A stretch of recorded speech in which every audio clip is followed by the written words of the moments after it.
امام زمان میگه این 84 زن و بچه و دختر و خواهر خبر از خیمه نداشتن، از میدان، همه تو خیمه بودن. سکینه وقتی قیافه ذوالجلال دید فریاد زد، هر 84 تا ریختن بیرون. حالا ببینید امام زمان میگه بیرون ریختنشون چجوری بود.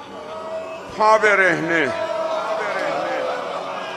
منظره ذوالجلال که دیدن 2 تا کار کردن، زیر چادر موهاشونو میکندن.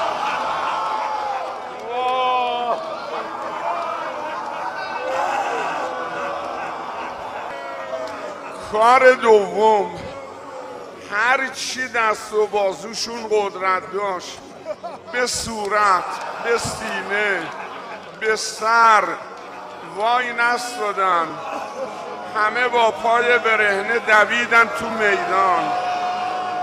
اینم حرف امام زمانه. قربونت برم نمیگفتی برا ما؟ مگه چقدر طاقت تو ما دیدی؟